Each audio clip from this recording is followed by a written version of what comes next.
Good morning. Oh! Of course! Alright, it's time for part 2 of the Tekken basics, and this time we're going over attacks. Now, you might be wondering, why wasn't this part 1? It's a fighting game, we want to push buttons and hit people. Well, you needed to understand your movement first, because your movement helps you get to your opponent to attack them, and also helps with your poking. Your movement also helps you to avoid some of your opponent's attacks, which can open them up for a whiff punish. So I probably have the notations on screen, but let's go through them. Your 1 input is your left punch, your 2 input is your right punch, your 3 input is your left kick, your 4 input is your right kick. Now your attacks will generally be one of 3 things, either a high attack, mid attack, or a low attack. There are also special mids. For example, a crouching dick jab is a special mid. It means that you can block it either standing or crouching. You also get different attacks by using different directional inputs. And your attack inputs, for example, forward 4 is different from back 4. It's different from your standing 4. You also have something like 1+2. Now, I do want to mention something about Tekken notations here. You heard me say 1+2. That just means pressing both the inputs at the same time. But there's a bit of laziness sometimes when it comes to some of the notations. Like when I said forward 4, I don't mean forward and then 4, I mean forward plus 4, pressing them at the same time. It's just that it gets kind of stupid sounding when you have to say the entire notation for things at times, like this here. Well, the full string for it. That would be back plus 2, then 2, then 1+2. Is, well, doing it pretty fast. Yeah, it gets kind of stupid sounding when you have to say the entire thing. Also, whenever we say neutral or you see a star in the notation, it just means you don't press anything for at least 1 frame. Example, forward, forward, neutral 2. Also, when we say just numbers, like for example 112, it means that you have to press 112 and pretty fast so that you get the proper input. And that brings me pretty nicely to the next part, which is strings. Doing inputs in a sequence or a string of inputs, for example 112. Now you'll find all of your character's strings and moves in the move list, and you should go through them in practice mode honestly, so that you can remember them and the attack animations as well. For example, Hell Sweep. But if I mess this up, I may get that attack, which is clearly different. It's not a Hell Sweep. So remembering the animations for your inputs is also a good thing. Now I also want to mention here natural strings. What is a natural string and what isn't? For example, 112. You see that each hit adds a bit more red to Paul's health bar, and then it drains away. But if I do 2-2, you'll notice the first hit, there's some red health. But when the second hit lands, there's a chunk of black on his health bar already. That means the string isn't natural. There's a gap there where he can block. Remember this for something later on. Now let's move on to pokes or poking in Tekken. What are pokes? Basically, these are fast, low commitment, safe moves. Your jab, for example, is a fast, safe move. Sometimes you can have safe strings as well. Now, Kazuya isn't really the best at showing this because he doesn't really have many safe strings. But that one would be one of them, double jab. But keep in mind, just because you're pushing buttons, it doesn't mean that all of your strings are safe. 1-1-2, if the opponent blocks, that's not safe. But 1-1 is safe if your opponent blocks. But your pokes, they aren't just limited to jabs. For example, a lot of characters in Tekken can mix their jabs with down forward 1s. Why are you mixing your jab with down forward 1? A jab is a high attack, which means you can duck underneath it. But when you're ducking or crouching, mid attacks will hit you. You can't block those when you're crouching. And you can use other attacks to poke at your opponent as well. For example, with Kazuya, sometimes I'll be using back 2, I'll be using back 1. These are fast, safe moves. Also, remember to combine your poking with movement. For example, you can jab into a sidestep. You can jab into a sidestep into another jab. You can double jab into a sidestep. You can jab into a sidestep down forward 1. So mixing in your movement with your poking is pretty damn good. And remember your sidestep? Well, when you're sidestepping in Tekken, you have attacks that are specific to your sidestep. So as you're moving around, you can use a sidestep move as well as a longer range poke. But why are we poking at the opponent? What do we get from this, other than bits of damage that start to add up over time? Well, remember the 1-1-2 string? I said it isn't safe if the opponent blocks it. But remember, it's also a natural string.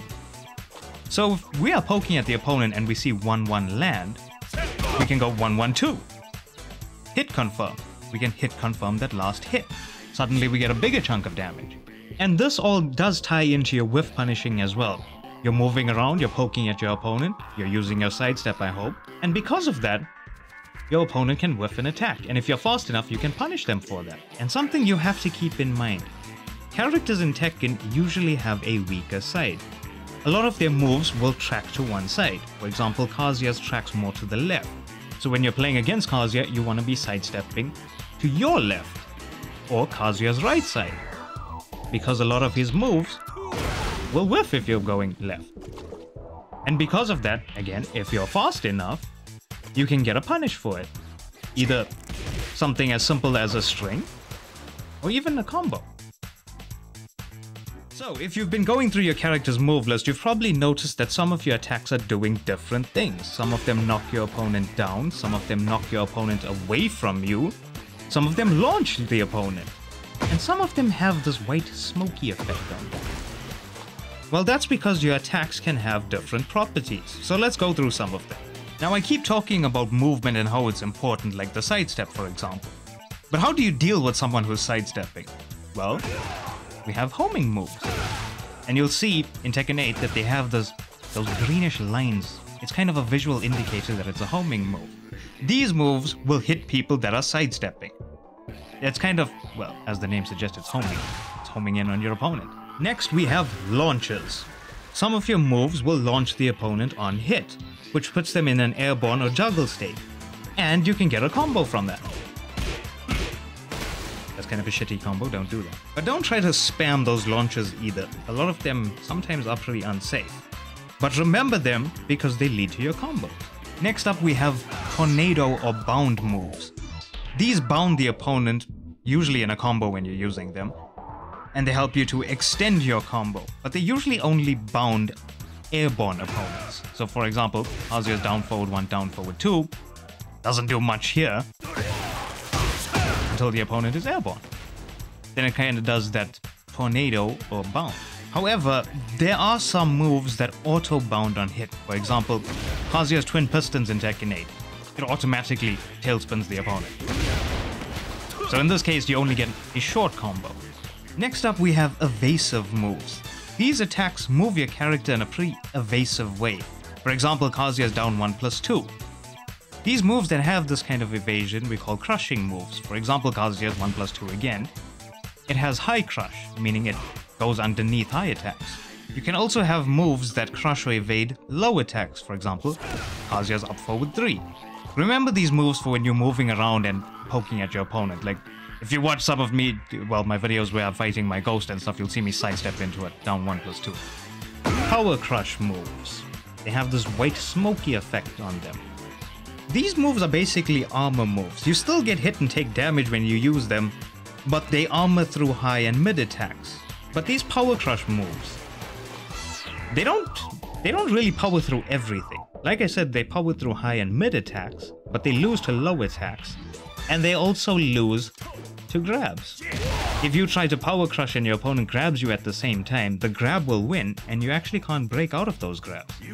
Next up, we have counter hits. Now technically, any move can actually counter hit your opponent and the counter hit deals a bit more damage. But counter hits can also change what your attacks do. For example, remember when I said 2-2 isn't a natural string? Well, on counter hit, it becomes a natural string. But that's not all counter hits can do. Remember Kazuya's down 1+2? It's an evasive low. But on counter hit, it launches the opponent for a full combo. And we call those counter hit launches.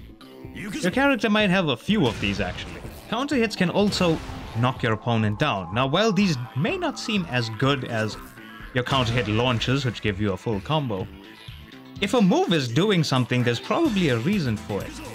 And these counter hit knockdowns, I was a bit slow there, but the counter hit knockdowns generally guarantee some kind of follow-up attack. So when you're in practice mode in the full game, you can just set counter hit on and test out what moves counter hit and what they do to your opponent.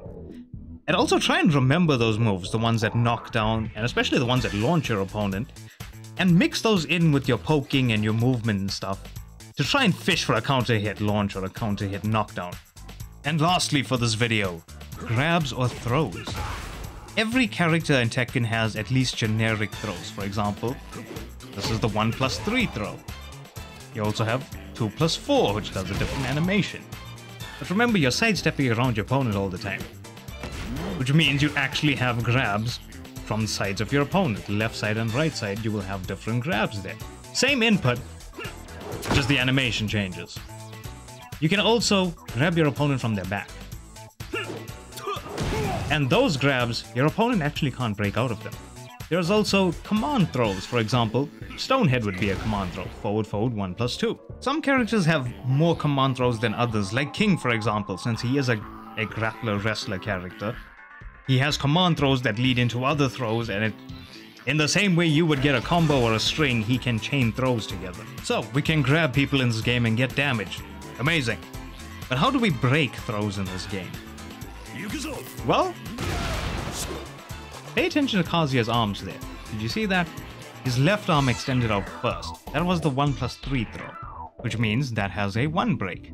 The left arm, remember, 1 is your left punch. See that one? His right arm extended out first. That was the 2+4 throw. Right arm is coming out first, 2 break. Both arms got extended at the same time there. That was me going for Stonehead. When both arms are coming at you like that, it means it's a 1+2 break. That is actually pretty hard to notice in a match. It's not something that's going to easily come to you every time. You have to be paying attention to your opponent's character a lot to recognize which arm is coming at you first. Also, here's some advice for if you're going up against a King player and they grab you. Just start mashing one of the inputs, either 1 or 2, and pray that you break out of the chain throws at some point. Remembering each individual break for his chain throws is a nightmare. So just mash a button and pray. And with that, we've covered a lot of stuff about attacks in Tekken, so this is definitely a longer video, but I keep talking about fast moves and safe moves. But what is safe and unsafe, or fast and slow in Tekken? Well, for that we need to understand frames, which we're going to do in the next video. So if you liked, leave a like, dislike if you didn't, and in the next video, we're doing math.